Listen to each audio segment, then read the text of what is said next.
Bom, boa noite a todos. Em nome da Câmara Brasil-Israel de Comércio e Indústria do Rio de Janeiro, Mauro e eu temos hoje a enorme satisfação de trazer a doutora Miriam Tendler para conversar conosco. Eu tive que fazer o resumo do currículo da Miriam, porque senão nós íamos passar metade aqui do tempo falando sobre o vastíssimo conhecimento, o currículo, a formação acadêmica e profissional dela. Bom, Miriam é médica, é mestre e PhD em medicina pela UFRJ, e com especialização em doenças infecciosas e parasitárias. Como pesquisadora titular da Fiocruz, atualmente ela está aposentada, mas ela coordena ainda o projeto Vacina SM14, antihelmíntica, contra a esquistossomose. Não sei se vocês sabem, a esquistossomose ela afeta quase 1 bilhão de pessoas no mundo. E também, como pesquisadora, ela tem o trabalho com a fasciolose, ela é inventora também dessas patentes. A fasciolose é para gado, é a principal parasitose de gado em nível mundial. Miriam também é CEO da Fab Biotech, que é a primeira startup de tecnologia da Fiocruz, que recebeu o licenciamento das patentes do SM14 para o desenvolvimento final e comercialização da vacina contra a fasciolose, que é essa parasitose de gado, né? Além dessa magnífica carreira acadêmica e como cientista, pesquisadora e desenvolvedora tecnológica, a Miriam também fundou a Profilaxis Clínicas de Vacinação, da qual ela foi fundadora, CEO durante 10 anos, e foi criada em 1992, e atualmente é a maior rede de clínicas de vacinação do país, e foi a primeira que ofereceu o serviço de vacinação em domicílio do Brasil. Então, com essa apresentação, vamos começar o nosso bate-bola, certo? Eu queria começar, talvez, de hoje, Miriam. Quais são as atividades que você está desenvolvendo hoje? Como é que é o seu dia, o seu cotidiano hoje? Bom, hoje, primeiro, muito obrigada pelo convite, boa noite para vocês, é um prazer estar aqui conversando com vocês. E, assim, o meu dia hoje, depois da pandemia, é em trabalho remoto em casa. O projeto do SM14, ele é um projeto multidisciplinar, ele envolve, quer dizer, tem o laboratório na Fiocruz, as patentes são da Fiocruz, mas o laboratório existe e ainda funciona, o laboratório original da Fiocruz, onde tudo começou, mas o projeto todo é uma rede de colaborações internacionais. Então, por exemplo, agora, nesse momento, a gente está terminando de produzir um lote da vacina num padrão que é usado para testes humanos e para uso humano, que se chama GMP, que é Boas Práticas de Fabricação em inglês, e essa etapa está sendo feita nos Estados Unidos. Então, a gente está em contato com a Universidade de Nebraska, onde está sendo feito o lote, porque aqui no Brasil a gente não tem lugares para produzir isso, e, por outro lado, tem testes clínicos em andamento na África, no Senegal, que é coordenado por um grupo ligado ao Instituto Pasteur de Lille, na França. Então, agora, a Fab Biotech, o eixo da vacina veterinária, já tem um desdobramento para a África do Sul. Então, o meu dia é muito, muito, muito na frente do computador, em diferentes fusos horários, discutindo, analisando e coordenando o projeto com essas vertentes todas. Mas, normalmente, seria estar indo para o laboratório, fazer isso do laboratório, né? Assim, muito resumidamente. Miri, como é que você consegue conciliar? Quer dizer, o teu dia a dia deve ter o quê? 48 horas, né? Mais algo ou assim, menos. né? Mais ou menos. E há outras funções também, né? Você é esposa, mãe, enfim, outras funções também no lado pessoal, né? Então, como é que você consegue conciliar esse teu lado tão empreendedor de um lado, tão técnico de outro, e ainda a vida pessoal, com esse tripé aí? Então, a vida pessoal hoje, com os filhos criados, está mais fácil, embora 2 netos passaram a morar aqui na quarentena e estão ainda aqui né, com o filho mais velho, então a sede da Profilaxis é na Barra, e eu moro na Barra da Tijuca, no Rio, né? Então, mas trabalho com filho não tem mais, mas tive muito, né? Eles foram crescendo e se criando ao longo do trabalho. Esse projeto, eu costumo dizer que eu tive um único emprego na vida, que foi na Fiocruz, e um único projeto. Nesse projeto do desenvolvimento dessa vacina, é um projeto muito longo e ele, na verdade, foi evoluindo à medida que a ciência foi evoluindo. Então, quando a gente começou, não usava biologia molecular ainda, depois da década de 90 passamos a usar, e é um projeto que acompanhou, por exemplo, minhas teses de mestrado e doutorado, orientação de teses no laboratório, são 6 famílias de patentes, então é um trabalho na área acadêmica e de desenvolvimento tecnológico muito forte. E as crianças, quando eram crianças, eles iam para o laboratório nas férias, acompanhavam muito de tal ordem, que não é surpreendente que o Marcos foi CEO da Profilaxis agora há 15 anos. A Profilaxis é uma empresa familiar. Hoje, quem está na direção é o meu filho mais velho. Então, na verdade, a maneira de conciliar foi trazer todo mundo para junto. Então, eles acompanharam, viveram e vivem esse projeto, né? Vivem, por exemplo, eu costumo dizer que o Marcos, pela experiência que ele acumulou na Profilaxis, é talvez o melhor aluno na área de vacinologia que eu já tive, né? Eu tenho alunos de mestrado e doutorado, que é uma coisa específica na área de parasitologia, e o Caco conhece, quer dizer, acabou ganhando um know-how, adquirindo um know-how muito grande na área. Então, isso é fruto de mantê-los juntos, né? Então, a maneira de conciliar foi essa. A maneira de conciliar a casa, depois com o telefone celular, ficou mais fácil. Mas tem uns episódios muito pitorescos, né? Eu estava fazendo pós-doc nos Estados Unidos, a minha filha, o Marcos é gêmeo de uma menina, eu tenho 3, né? Então, a gêmea dele, a Fá, um dia me liga para o laboratório, naquela época não tinha celular, eles me chamam lá de dentro, né? Phone call from Brazil, não sei o quê. Aí a Fá me chama no telefone lá nos Estados Unidos, em Massachusetts, ela pergunta assim, mãe, eu vou sair com a tia fulana, qual roupa que eu ponho? Isso eu lá fazendo coisas assim.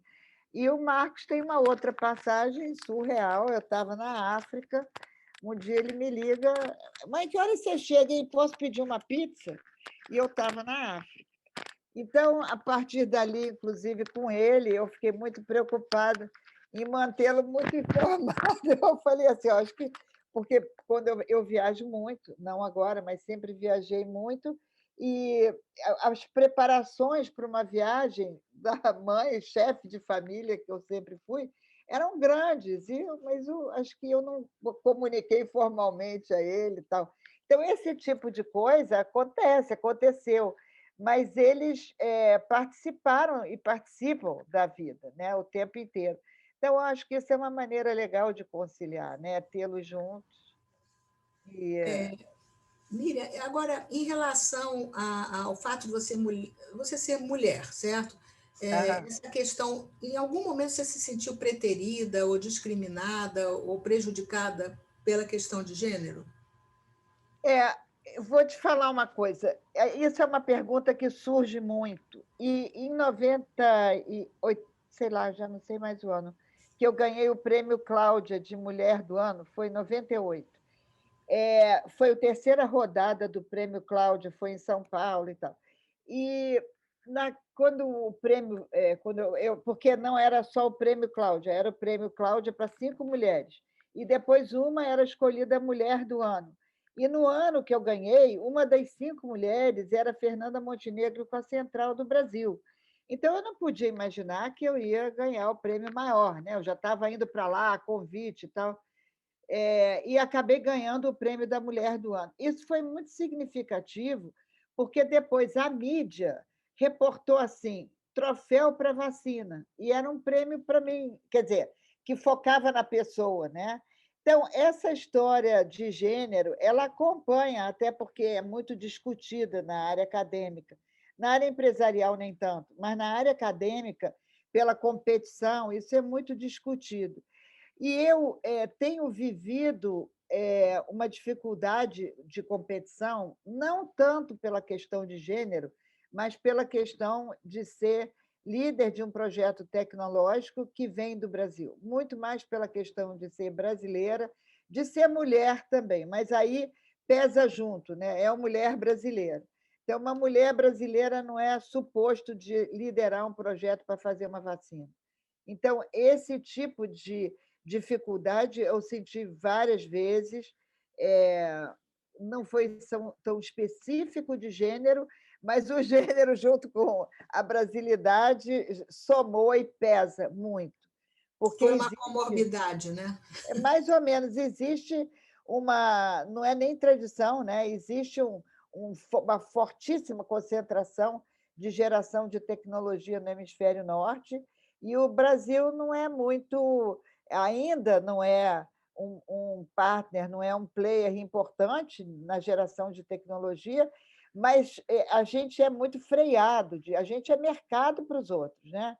Mas a geração de tecnologia que a gente tem que comprar do jeito que vem é lá fora, e eles não acham muito interessante perder essa hegemonia. Então, nesse sentido, sim, eu tenho tido assim, momentos de claro preconceito, né? De clara dificuldade, muito influenciada pela origem de ser do Brasil e mais ainda por ser mulher, entendeu? Não só pelo gênero.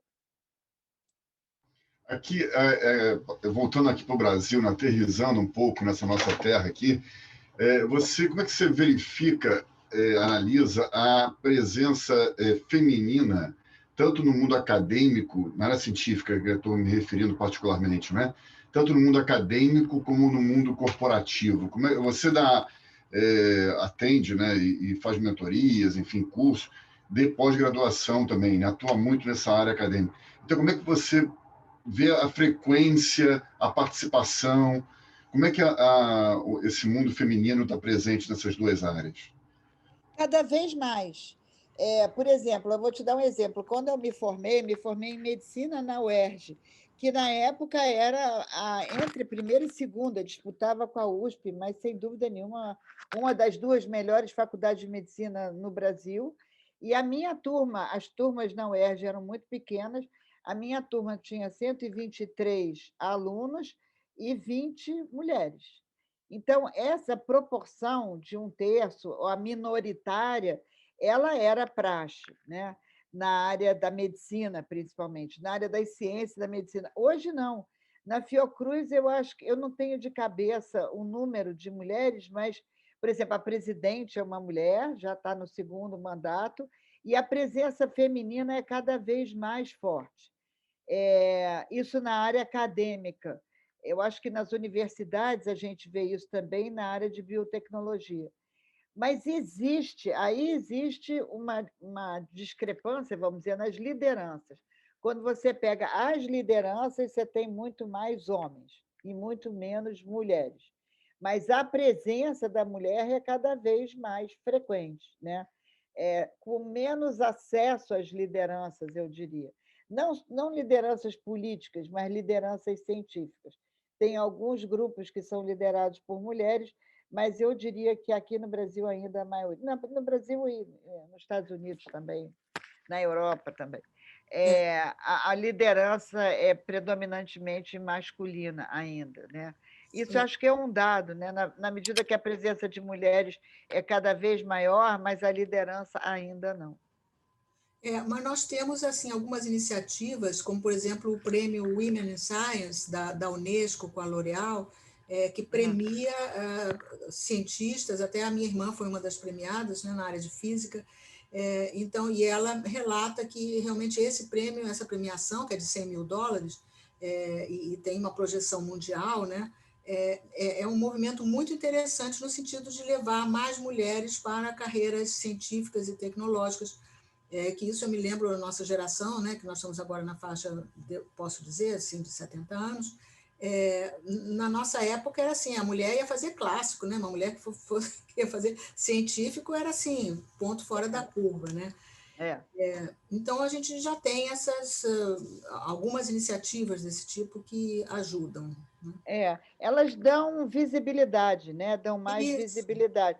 Esse prêmio Cláudia, eu me lembro no ano seguinte, era um ano que estavam. Eu acabei participando de um desses da L'Oréal, eu não ganhei, mas eu participei, porque eles são indicações de fora. Por exemplo, o prêmio Cláudia, quem fez a indicação foi o Isaías Rao, do Butantan. E eu nem sabia. Um dia eu fui surpreendida pela equipe querendo me entrevistar e tal.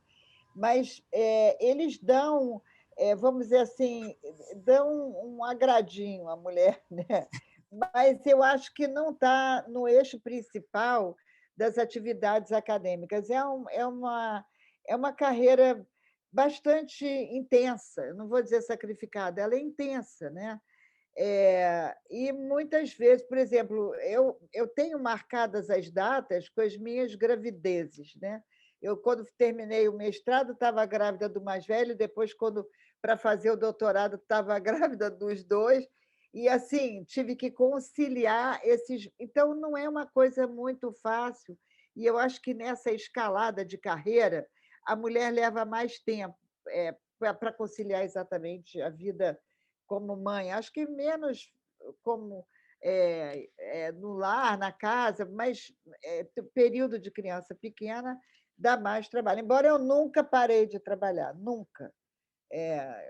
Assim, isso tem história, né? O pessoal, porque os dois, os gêmeos, nasceram prematuros, eu não estava totalmente programada para eles nascerem, eu tinha experimentos em andamento, e uma pessoa que hoje é chefe do laboratório que eu criei, né, que foi minha primeira aluna de mestrado, doutorado, ela veio visitar, e a primeira pergunta que eu perguntei é como é que estava o protocolo dos coelhos. Assim, eu perguntei uma coisa dos experimentos daquela época, porque eu tinha largado tudo no meio, o parto foi de uma hora para outra. Então, isso tudo dificulta um pouco, mas, enfim, é um mundo muito competitivo, e essa questão de gênero ela surge, acho que, em todos os segmentos, né? Mas na área acadêmica e científica, eu acho que é bem forte. E o que você sugere, o que você recomenda, Miriam, para um profissional que está começando a carreira agora, né, que quer iniciar na área científica? O que você dá de dicas para ele? Que essas dificuldades todas que você colocou, ele vai enfrentar horários pesados, vai enfrentar, né, uma tecnologia também que está mudando, né, permanentemente. O que você vê de mais desafiador para esse profissional que está iniciando a carreira agora? Eu acho que o principal ponto é o interesse, o apreço pelo trabalho, né? É gostar do que faz. E, durante muito tempo, acho que aí, de certa forma, ainda um pouco, a gente tem uma certa penalização pelo fato de fazer o que gosta. Então, como quem diz assim: você viaja, mas é legal viajar, você vira à noite, mas, né, Mariana? Mariana está lá. Mas as pessoas, assim, eu acho que você gostar do que faz e o teu interesse pela área é o que te mantém ativo, vivo e andando para frente. É o desafio, né? E na ciência você tem desafios continuados, principalmente aqui no Brasil, que já é um desafio por si só. Trabalhar na área científica de biotecnologia ou na área científica de biologia, de ciências biomédicas, é um enorme desafio aqui no Brasil, né? Enorme, às vezes maior do que você consegue aguentar. Foi numa hora dessas que eu achei que eu tinha chegado no meu limite de levar esse projeto, que eu resolvi fundar a Profilaxis, na década de 90, no início de 90. Eu estava desenvolvendo uma vacina no Brasil e eu tinha competidores lá fora, um na França, o outro nos Estados Unidos, que estavam com moléculas já purificadas, e eu ainda estava com uma mistura de antígenos não identificados ainda molecularmente. Depois é que foi identificada a SM14. Então, naquele momento, precisando sustentar a família, e eu entendi que o meu caminho não era ir para um laboratório de análises, como é muito comum na área científica, por exemplo, na Fiocruz, o próprio Oswaldo Cruz tinha laboratório e tal, é uma coisa meio comum o pessoal que trabalha em laboratório de pesquisa, quando vai para a área privada, faz alguma coisa na área de laboratório. Mas eu já tinha um conhecimento acumulado na área de vacinologia, eu entendi a importância do conhecimento, o diferencial que isso representa, e achei que tinha que ir trabalhar com vacinas até para conseguir entender melhor o mercado de vacinas,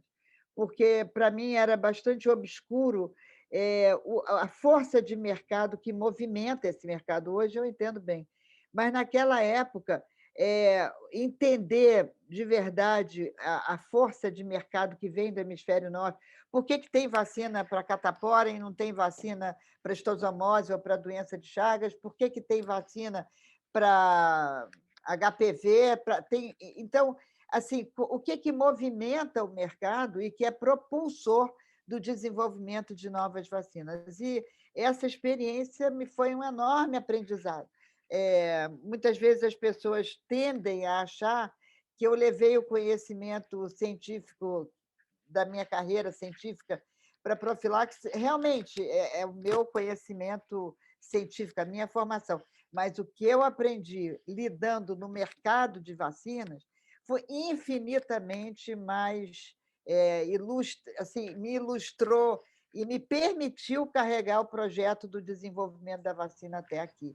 Entender os players, o mercado, as forças de mercado, por que uma vacina para uma doença da pobreza não desperta interesse, por que quando a gente publicou que o mesmo antígeno também era a base molecular de uma vacina contra a fasciolose, que é a doença do gado, a principal parasitose do gado, e representa uma perda de 3 bilhões de dólares ano, porque é diferente. Claro que é diferente. Uma é uma vacina para o gado de país rico, de um mercado rico, com uma demanda extraordinária para melhora de qualidade e segurança dos alimentos, e a outra é uma doença de países pobres, onde a concentração é na África.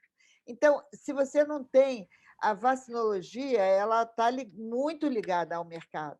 Ela está não só aquilo que a gente chama de descoberta, que foi quando a gente caracterizou a molécula em si, mas depois fazer isso chegar a um final. Então, acho que houve 2 grandes marcos. Eu consegui transformar o projeto numa parceria público-privada. E isso veio muito da minha vivência no mercado privado. Então, em 2005, a gente conseguiu que a Fiocruz licenciasse as patentes para uma empresa privada. Era uma empresa sem fins lucrativos, a Fundação Biominas, na época, e depois entraram mais 2 outras empresas grandes. Então, esse movimento de ter participado e participar ainda, de certa forma, do mercado privado, me deu essa noção de que a gente precisava de independência, e assim foi feito. Então, o projeto é uma PPP desde 2005, e agora eu consegui a licença da parte veterinária para uma empresa que eu criei. Me foi orientado assim, a vice-presidência de inovação e produção da Fiocruz, falou para mim, olha, monta uma startup que a gente negocia que a licença vá para você. Isso é um desafio para terminar a vacina veterinária, né? A vacina humana está bem avançada e essa interação com o mercado privado e com a profilaxe me deu essa base de conhecimentos que eu acho que me levou ao ponto que está hoje. Então, a gente está começando essa startup, né? Tem 1 ano o contrato. Muito e aí é um desafio para o futuro, né? A coisa continua, né? A vacina humana está bem avançada e a gente está começando agora com a startup com a vacina veterinária. Que maravilhosa história, porque uma coisa que me surpreende em você, Miriam, é que a gente, eu e Mauro, né, tratando tanto com startups, e a gente vê a startup, em geral, que provém da academia, você tem o cientista, né, o pesquisador, mas que não tem o perfil de empresário, ou então você tem um empreendedor, mas que não tem. Então, você une esses 2 perfis, o que é uma raridade. Mas eu queria ler aqui algumas já comentários. A Carminha colocou aqui que a turma de engenharia dela tinha 20 homens e 5 mulheres, isso graduação em 1977. Mariano pergunta como é quebrar essa vida acadêmica com a vida empresarial, como o ambiente acadêmico vê isso, e diz que é fã número 1 da Miriam desde sempre. Depois você manda lá o cachê dele para o e o Marcos, eu já aproveito para botar a pergunta do Marcos, o que falta para a vacina veterinária chegar ao mercado? Então, primeira pergunta do Mariano, né? É uma questão muito delicada, Mariano, e o Mariano sabe disso. Eu montei a Profilaxis na época com um colega da Fiocruz, depois ele saiu. Assim, nós somos grandes amigos até hoje, mas nós sofremos um processo administrativo na Fiocruz. E não foi um processo justo, não foi um processo lícito. Ele foi revestido de uma imagem administrativa, mas, no fundo, era uma questão política séria, que naquela época havia. E nós fomos inocentados e tal, pela Comitê de Ética, mas sofremos a beça.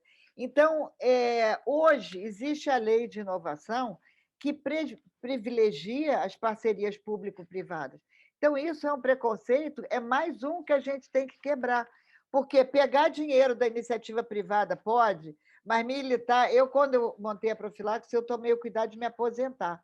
E eu me aposentei com 40 e poucos anos, 40 anos, sei lá, 40 anos, porque eu comecei a trabalhar muito nova. Então, eu me aposentei com 25 anos de serviço, que contaram meus estágios de pronto-socorro na época da faculdade.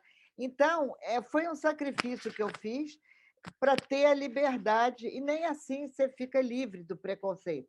Mas hoje esse preconceito não cabe mais, e a gente tem que brigar bravo contra isso, porque para fazer parceria público-privada como nós temos hoje, e todo mundo corre atrás, e a lei de inovação privilegia isso, não dá para conviver com nenhum tipo de preconceito, mas a gente sofreu. Teve um período que foi bem assim, difícil. Agora, hoje, eu acho que o cenário mudou a tal ponto que eu criei uma empresa para receber a tecnologia da Fiocruz. Eu acho isso o máximo, entendeu?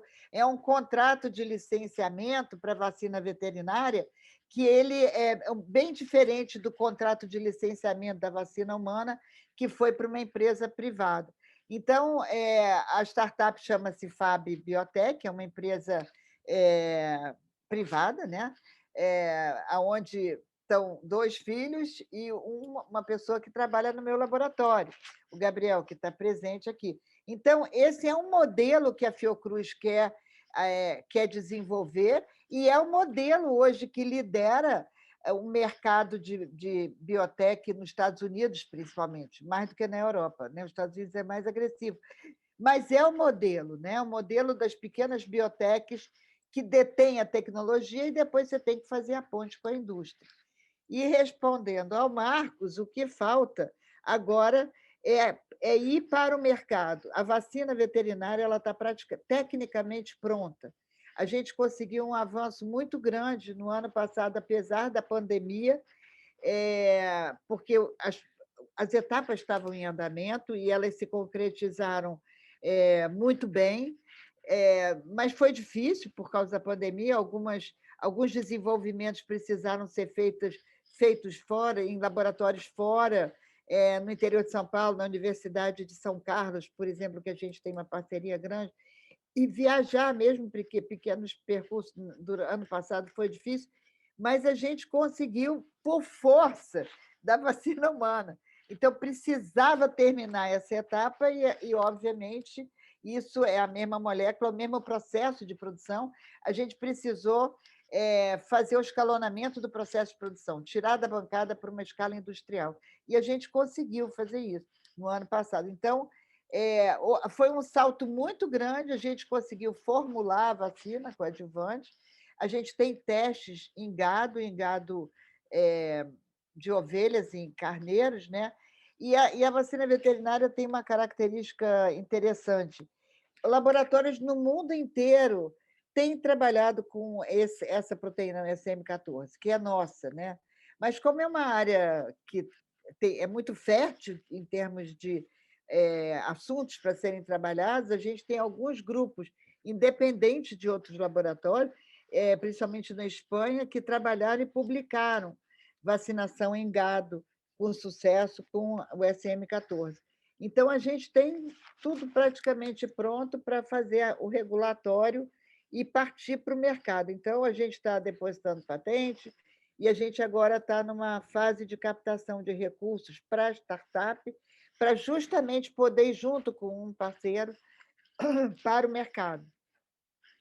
Né? Para o processo de produção, a gente já tem o processo, quer dizer, a gente tem toda a capacitação técnica, a gente praticamente não tem desenvolvimento para fazer, mas a gente precisa partir para prospectar o mercado. O mercado europeu é o mais forte da Facila, os dados são assim impressionantes, as perdas no mercado europeu são impressionantes, eu tenho os números aqui, o tamanho do gado hoje em dia de consumo são vários bilhões de cabeças de gado, são mais ou menos 5 bilhões de cabeças de gado no mundo inteiro, entre caprino, bovino e ovino. Ovino são carneiros, né? Então, sem falar nos búfalos, porque ela também atua nos bubalinos, né? No rebanho de bubalinos, que é muito forte na Índia. Então, o mercado pega o mundo inteiro, o mercado da fasciolose não tem vacina, existe uma demanda para vacina muito forte e mercados muito fortes na América do Sul, que ao contrário da estosomose, que não tem na América do Sul, na Europa, principalmente, nos Estados Unidos, na Ásia. Então, o que a gente precisa agora é consolidar uma estrutura empresarial com a startup para abordar e para prospectar os sublicenciamentos por território e definir parceiros para o processo de produção, etc. Mas a tecnologia está toda dominada, está toda feita. Maravilha.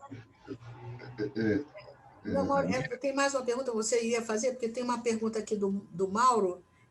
Mauro? Ele pergunta por que você escolheu a medicina?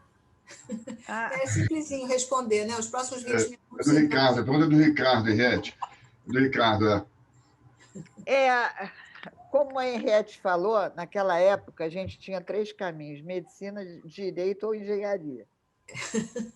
Eu venho de uma família judia, claro que o estudo era privilegiadíssimo, estimulado, então eu mais ou menos me vi compelida a ter que escolher medicina, engenharia ou direito. O Silvio fala isso também, né? Então mas eu queria fazer ciência e eu sabia que eu queria isso. Eu não podia garantir. Eu fui fazer medicina porque os cursos de ciência biológica naquela época eram muito incipientes, estavam começando e eram muito fracos. Talvez, se fossem melhores, eu fosse fazer biomedicina, mas eu fiquei depois, quer dizer, eu fico muito feliz de ter feito medicina, porque eu acho que a minha base mais ampla de conhecimento que é dado pela medicina é que me permite chegar até aqui. Que me permite coordenar um projeto desse. Eu não sou biologista molecular, mas eu entendo o suficiente para ter um parceiro biologista molecular, a mesma coisa em imunologia, em taxonomia, epidemiologia, as áreas todas que a vacinologia cobre. Eu tenho um perfil muito mais de parasitologista, vamos dizer assim, mas, a rigor, a minha especialização é em vacinologia, que aqui no Brasil ainda é muito incipiente. Mas eu fui fazer medicina eu acho que pela minha tendência e o meu gosto pelas ciências biológicas ou biomédicas, e depois isso se confirmou. Eu me dei chance na faculdade de fazer tudo, fiz internato, trabalhei no pronto-socorro, mas definitivamente eu não caminhei para nenhuma especialidade clínica como eu achava que não ia. Eu entrei na Fiocruz, eu ainda estava na faculdade. Eu entrei como estagiária com uma bolsa do CNPq no 4º ano da faculdade, e lá fiquei. Depois fui contratada, depois eu passei para a carreira de pesquisador, e, como eu mencionei, foi meu único emprego. Esse aspecto é exatamente que você mencionou agora que eu queria abordar, Miriam. Você veio da área, estudando, né? Veio da área acadêmica, e em determinado momento você virou a chave e quis empreender, né? É um desafio grande do Brasil, né? Ainda mais uma mulher, né? Há vários anos atrás, começar a abrir um negócio próprio, né? Então, a minha pergunta é a seguinte: primeiro, como é que você, por que você decidiu empreender? Quais os desafios que você, nesse momento, enfrentou e superou, né? E terceiro, como que você conseguiu adquirir determinadas características e soft skills que o mercado exige, né, do empreendedor? Eu estou me referindo, por exemplo, não só à parte técnica, né, que você já tinha adquirido antes, mas principalmente a aspectos como a liderança, por exemplo, né, o lado empreendedor, né, de coordenação de uma empresa mesmo, né, que não era exatamente a tua área inicial, né, porque a tua área é científica, né? Então, como é que você conseguiu conciliar esses dois lados aí? A área técnica, você tinha muito conhecimento, com esse novo olhar de mercado, ou comercial, como é que você conseguiu equilibrar tudo isso? Pois é, levando para o lado da empresa, o lado acadêmico. Eu montei, junto com esse meu amigo, a gente montou, estruturou a Profilaxis com uma cara de academia. Então, até hoje, o maior patrimônio da Profilaxis é o conhecimento científico, é o conhecimento, é a produção de informação científica. As vacinas, elas são praticamente as mesmas em todo lugar, e o diferencial da Profilaxis é o conhecimento. É saber de onde vem, para onde vai, quem é que cria normas, aonde essas normas estão ancoradas. E esse é a base, quer dizer, eu muito levei. Olha, para você ter uma ideia, hoje a gente tem um padrão visual feito por arquitetos, a gente tem toda uma formatação, a profilaxis. Mas quando eu montei a profilaxis, eu falei para o cara, o engenheiro que estava arrumando a primeira clínica, eu falei, olha só, eu quero que tenha a cara de laboratório. Não é uma clínica de criança, não pode ter brinquedo, porque está errado. Uma criança bota na boca, eu acho profundamente errado. Então, não é uma clínica infantil, as vacinas são para todas as faixas etárias, tem que ser muito refrigerado, muito iluminado. É assim que tem que ter cara de um laboratório. E foi assim que foi. Então, na verdade, eu levei para a área da clínica, né, da área, como você está designando, de empreendimento, todo o perfil científico. Então, o rigor da profilaxis, a profilaxis, ela tem um conjunto de manuais, de POPs, né, que são procedimentos operacionais padrão, que é um perfil de laboratório, do laboratório, da ciência. Né? É absurdo isso. Mas, por exemplo, a gente está querendo acreditar o laboratório na Fiocruz dentro de um padrão de qualidade para poder abrigar o material que está vindo dos Estados Unidos, uma série de circunstâncias. Eu levei o manual da profilaxis para lá, para o negócio da qualidade, para usar o padrão do manual que a gente desenvolveu na profilaxis para fazer um manual de qualidade do laboratório. Então, o que eu levei para a área privada foi o rigor do conhecimento e da prática científica. E esse é o perfil da profilaxis. Então, a profilaxis é muito menos comercial. Eu nunca militei na parte comercial da empresa.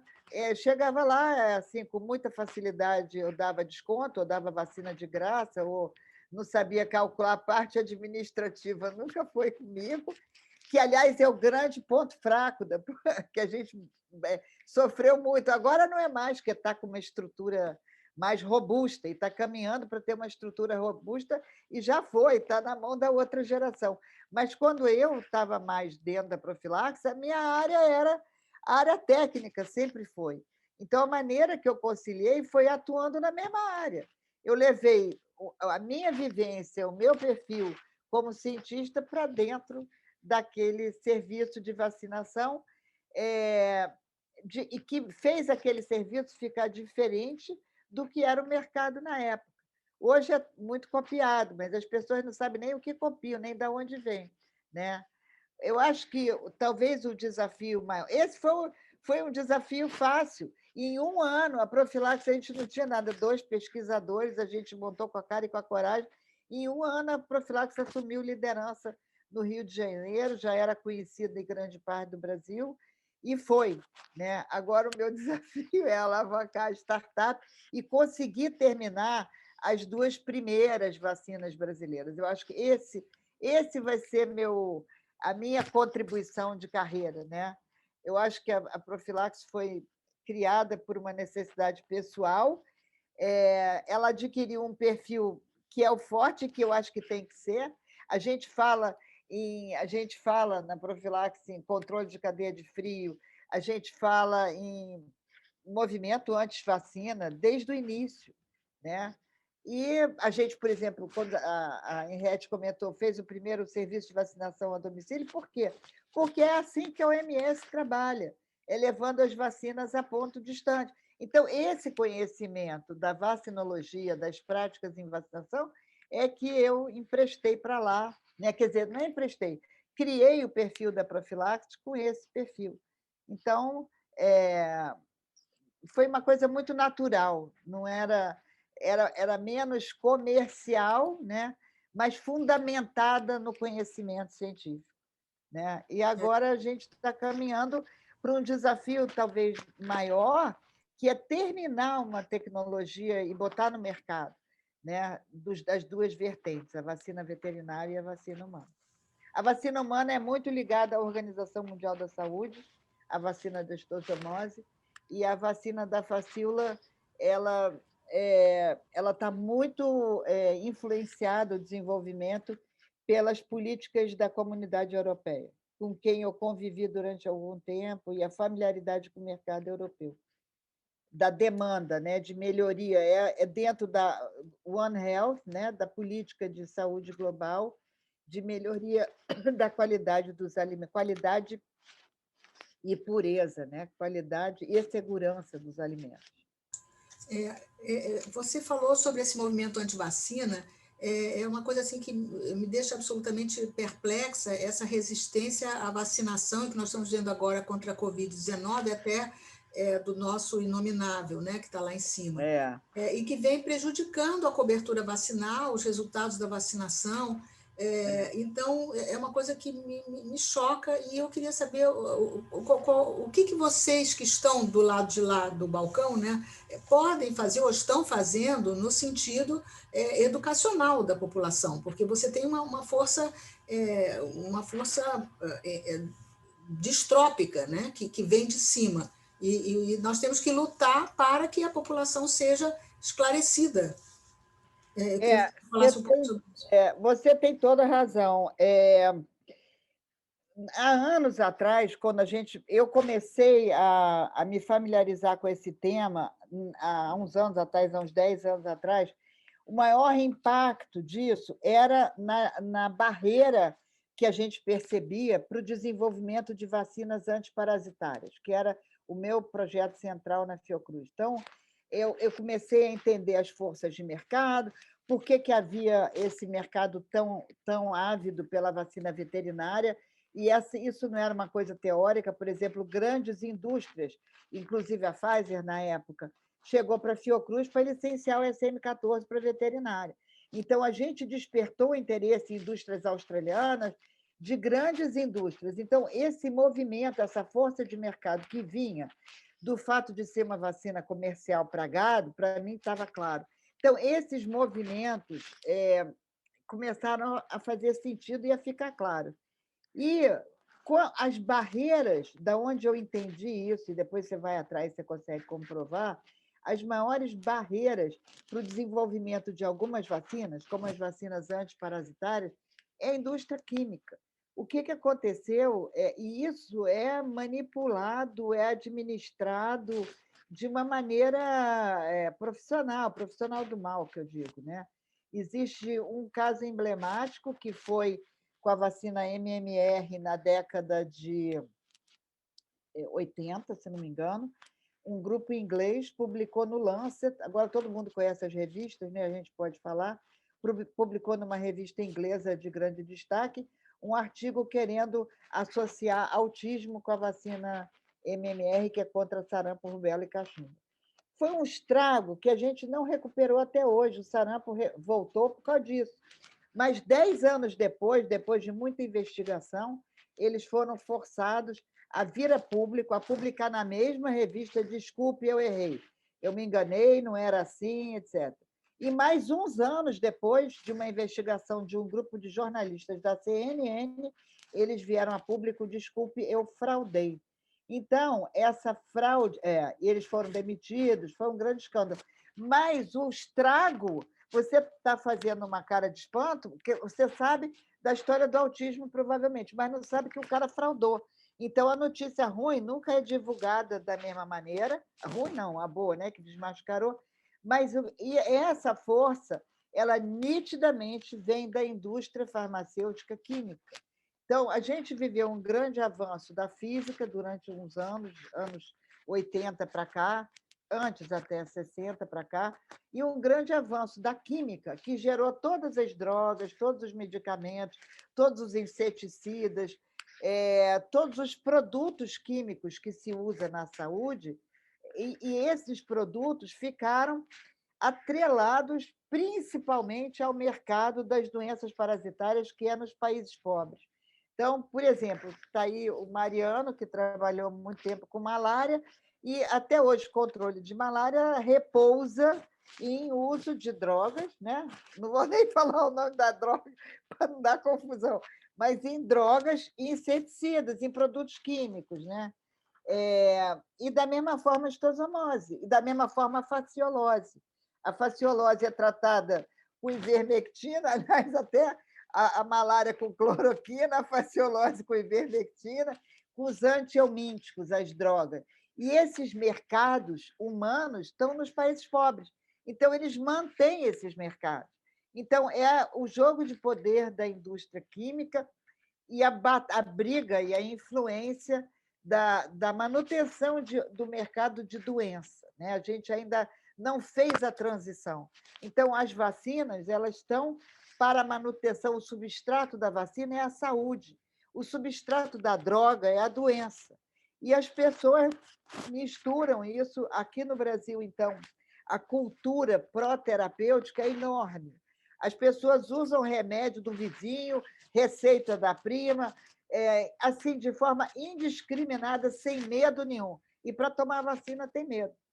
Então, isso não é culpa das pessoas, isso é informação manipulada, com sofisticação, que está na base da manutenção de mercados, né?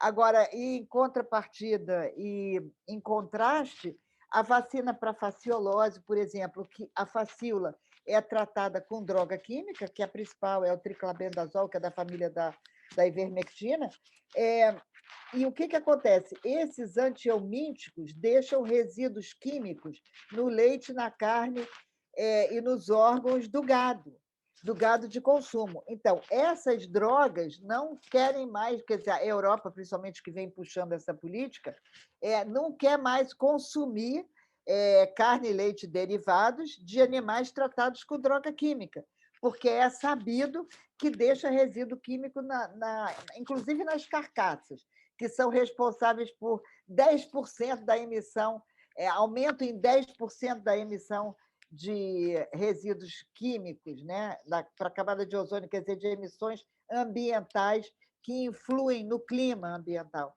Então, você imagina o estrago que faz o uso em massa, no gado, em massa, porque a faciolose, ela agride, por exemplo, ela mata os animais jovens, então as perdas são gigantescas, 3 bilhões de dólares não é uma brincadeira, isso é um dado que está para ser atualizado, mas ela diminui como ela afeta o fígado dos animais, e o fígado é uma usina dentro do nosso organismo, ela reduz a massa muscular, a carne, ela reduz o tempo de vida, reduz a fecundidade, a fertilidade dos animais, reduz leite e reduz lã. Então, é um estrago, é uma perda de mais de 50% nos rebanhos, né? No resultado dos rebanhos. Então, nesse momento, na hora que isso fica evidente, como já ficou, aí a pressão para o desenvolvimento de vacinas na área da pecuária e da veterinária é muito grande, porque a vacina é um método environmentally friendly, né? Ambientalmente, é amistoso ao meio ambiente e às pessoas, porque ela não traz nenhuma química, não tem nenhum resíduo, não tem, ela é a indução de uma resposta natural do nosso organismo. Então, nesse momento, vamos dizer, a pressão da indústria química está sendo contraposta pela demanda comercial de ter um produto que resolva e que aumente a segurança e a qualidade dos alimentos. Então, é todo um jogo comercial muito pesado. Desculpa a resposta. Não, não, aqui, Miriam, eu queria só pegar o gancho que você citou, o Mariano, e fazer para você uma pergunta que ele colocou no chat agora, que é o que mudou tecnologicamente na rapidez de fazer as vacinas? O que mudou, fundamentalmente, por exemplo, por que a vacina contra o SARS-CoV-2 foi feita com a rapidez que foi? Primeiro, a plataforma de RNA já estava disponível nos Estados Unidos há alguns anos. Meus amigos lá do IDRE viviam me cantando, vamos fazer o SM14 em RNA, alguma hora a gente vai acabar fazendo. A plataforma de RNA estava pronta. Né? O que mudou fundamentalmente hoje, eu acho que é a plataforma de RNA, que vai ser o futuro da vacinologia, sem dúvida nenhuma. Mas as vacinas vetorizadas, por exemplo, como é a de Oxford, eles também tinham em Oxford a plataforma pronta. Então, eles puderam fazer isso muito rapidamente. Então, eu acho que o que mudou substancialmente foram as plataformas de produção. A fase da descoberta, por exemplo, a gente passou um período em que as áreas de genômica, de proteômica, de todas as ômicas, né, todas as áreas para identificação de antígenos protetores, tentaram padronizar isso. A gente partiu de um outro caminho, que foi um caminho mais natural do ciclo biológico, de um entendimento da biologia do parasita para chegar no antígeno protetor.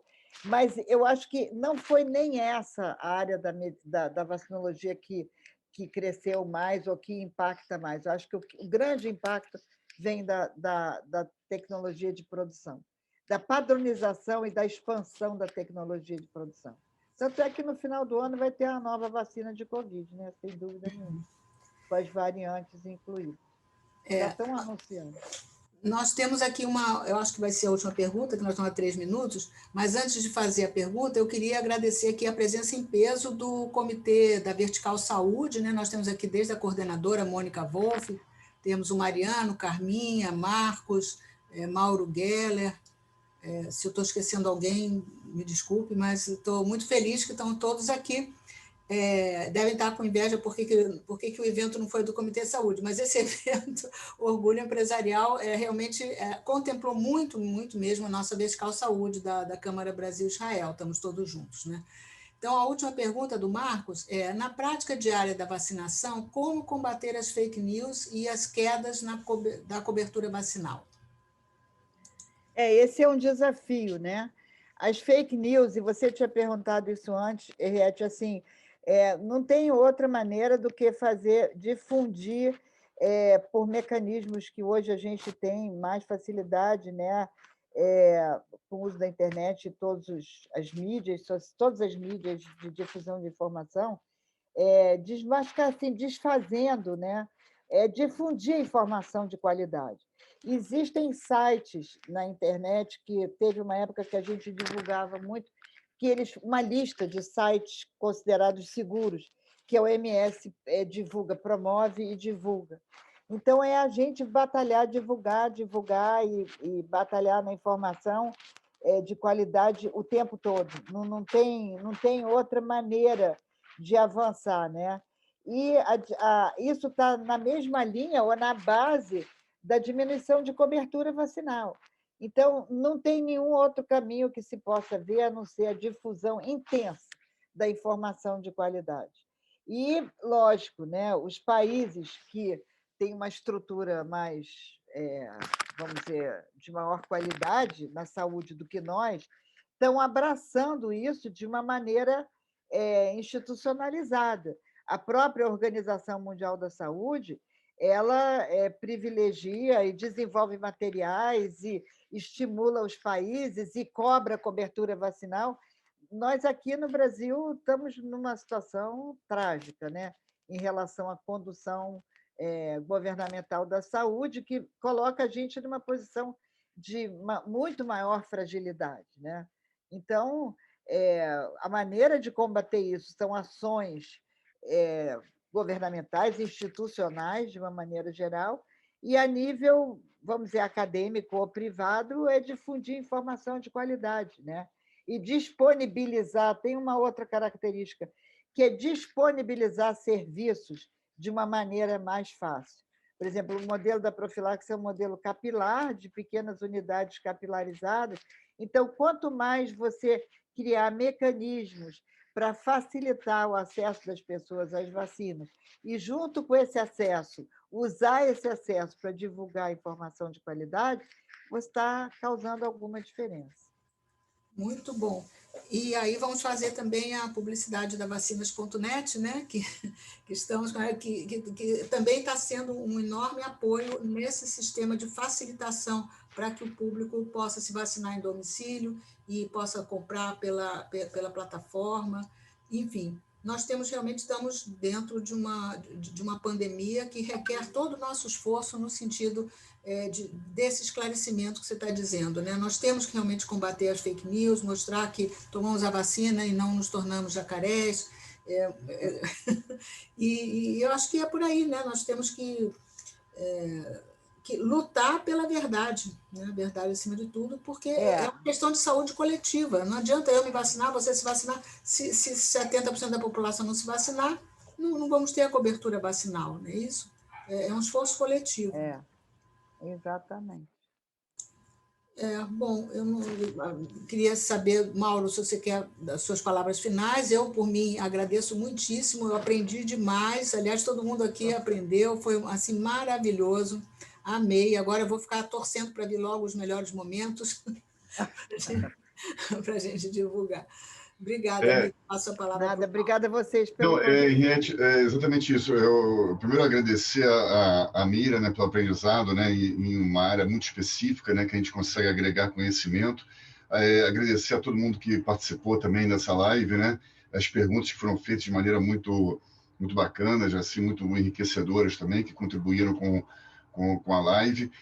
E Miriam, eu queria né, passar a palavra para você finalizar, né, teu discurso, e pedir para você, se for possível, para mandar uma mensagem de otimismo também, né? O que espera para a gente na sua área, de maneira que a gente consiga ter uma expectativa extremamente positiva, né? Vamos terminar com um alto astral aqui, né? A gente falou já de fake news, agora vamos terminar com alto astral.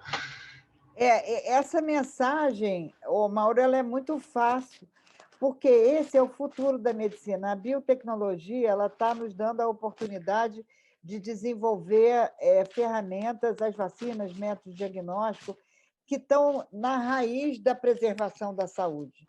Então, eu acho que o futuro ele é altamente promissor pela o pipeline das indústrias com inúmeras novas vacinas, pelo caminhar da medicina e da ciência na área de vacinologia para uma área mais limpa e mais de preservação da saúde. Então, eu acho que, num futuro próximo, a gente, quando falar de saúde, vai falar menos de doença, né? A gente, hoje, quando fala de saúde, na verdade, fala de doença. E as vacinas, elas estão exatamente no lado oposto, quer dizer, o lado de prevenção das doenças. E as doenças transmissíveis, elas, a partir dos últimos anos, elas começaram vamos dizer, mostrar sua face mais difícil, né? A gente tem uma tendência de ter que encarar, não sei se outras pandemias como a que a gente está vivendo não vai encarar. Na nossa, acho que cada um vai viver uma vez só uma pandemia desse tamanho. Mas a reemergência e a emergência de doenças novas e doenças infecciosas novas é uma realidade. Começou com HIV, que pulou espécie, depois a gente passou pela toda a época do H1N1, a época do influenza, e agora a gente está vivendo a maior tragédia sanitária da humanidade. Então, eu acho que as vacinas, elas têm, ao mesmo tempo que a gente está vivendo essa grande ameaça das doenças infecciosas, a gente também está vivendo um boom do desenvolvimento da biotecnologia que está trazendo todos os benefícios de novas ferramentas, né? Como vacinas, diagnósticos, etc. Então, esse é o lado extremamente positivo. A gente tem que só se acostumar a tomar um monte de vacinas, mas isso é o de menos quando você pensa ou olha para as doenças, né? A gente agora, na pandemia da Covid, ainda não está vendo, né? Eu falo até, a gente tem que bater na madeira, não está vendo a situação das crianças e está começando a aparecer. Então, a gente vai viver, ainda se a gente continuar no ritmo de vacinação que está, vai ver mudando de faixa etária, que é uma tragédia, né? Mas, por outro lado, a gente tem vacina. Então, esse é o lado muito positivo. A gente tem as ferramentas. A questão hoje em dia aqui é muito mais política, né? Política de saúde, política em geral. Mas a boa notícia é essa, eu acho que o futuro da medicina caminha para a prevenção das doenças através de tudo que a biotecnologia disponibiliza. Esse eu acho que é o grande ganho que a gente está vivendo, né? E eu queria agradecer a vocês também essa conversa, acho que foi bem interessante. Foi muito agradável, eu agradeço a todos que estão presentes, em nome da Câmara Brasil-Israel, em nome da nossa Vertical Saúde, que está aqui em peso, e a todos os presentes, acho que foi muito bom, né? Eu adorei, espero que vocês tenham adorado também. Muito bom. Então tá, gente, boa noite, bom final de feriado. Boa noite para vocês também. Até a próxima, aguardem o nosso próximo evento em maio. Tchau, tchau.